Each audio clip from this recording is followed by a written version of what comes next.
Добрый день, сегодня у нас на ремонте АКПП А6 МФ3, автомобиль Kia Optima. Автомобиль проехал 250 тысяч километров.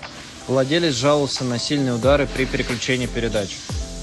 После дефектовки трансмиссии мы обнаружили задранный масляный насос. Также сгоревшие фрикционные стальные диски.